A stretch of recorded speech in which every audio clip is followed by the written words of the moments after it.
je suis Samuel Mandonneau et je suis accompagné de Ghislain Raveau pour vous expliquer les fonctions de jQuery et plus précisément pour l'instant nous sommes au filtre de sélection avec le filtre GT qui nous permet de garder tous les résultats à partir du énième.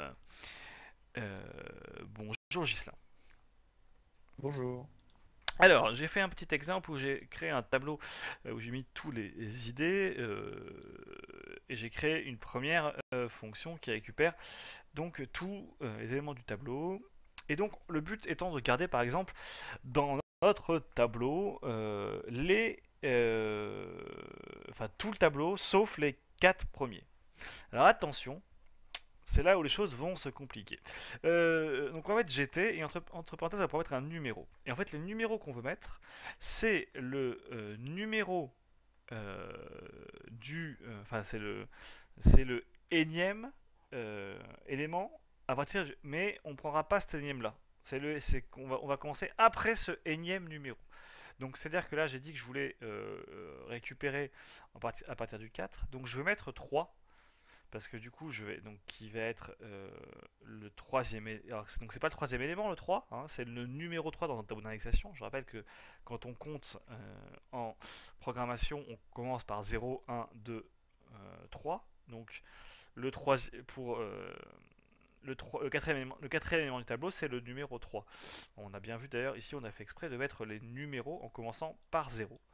Donc je vais bien choper cette case là et dire tu me passes tout ce qu'il y a après.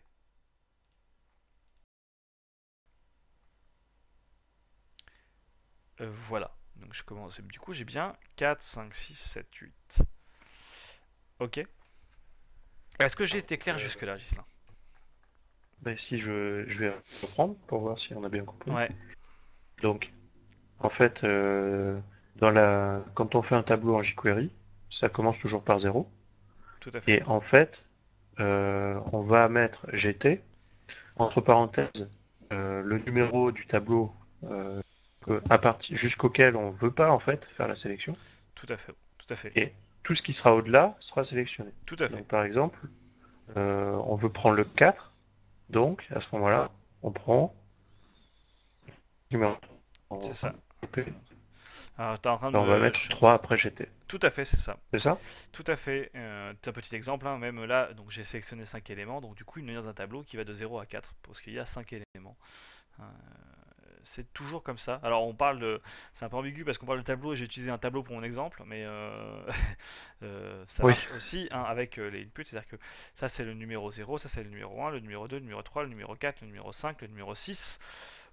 Tout ça c'est le sixième numéro sur les 7. Donc si on voulait tout sélectionner sauf les deux premiers, mais on mettrait 0, 1, donc on dirait GT1 pour qu'il nous sélectionne tous les éléments Le 2, 3, suivants. 4, etc. Voilà.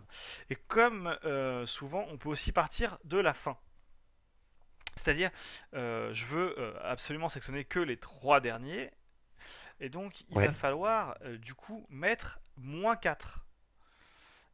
Parce qu'en Eh fait, oui. une fois de plus, le numéro qu'on lui donne, il ne part pas de ce numéro, il part du celui d'après. Donc en mettant moins 4, je regarde sur ma page, il part de celui-ci, donc il va faire moins 1, moins 2, moins 3, moins 4. Il ne va pas compter celui-ci, donc, et il partira pour nous sélectionner les trois suivants. Donc voilà, 1, 2, 3. Alors là, j'avoue que sur ce filtre, jQuery n'a pas fait une grosse réussite parce que quand même, vouloir récupérer les 3 derniers et devoir taper moins 4 pour ça, c'est à s'arracher un peu les cheveux. C'est vraiment une logique qui est à part, qui est différente en plus d'autres fonctions qu'on a vues jusque-là. Donc voilà. C'est beaucoup plus simple. Tout à fait. En tout cas, j'espère qu'on a été assez clair. N'hésitez pas à nous poser d'autres questions en commentaire si vous n'avez pas tout suivi. J'avoue que nous-mêmes, on a dû s'y reprendre à plusieurs fois pour bien comprendre avant de se faire ce petit tuto. Et oui, parce que c'est vraiment d'une logique inexistante. C'est un peu un casse-tête chinois. Voilà. Mais alors du coup, comme sur le LT, je vais expliquer un peu le GT, ouais. qui veut dire greater than, donc c'est bien plus grand que. C'est ça. Voilà. Peut-être ça éclaire un peu mieux là. Oui, oui, c'est parce qu'il faut bien le prendre pour quelque chose de plus grand que, mais bon, non, plus grand que le 4, enfin que le -4, comme l'exemple qu'on a vu tout à l'heure. Voilà, bah, j'espère qu'on a été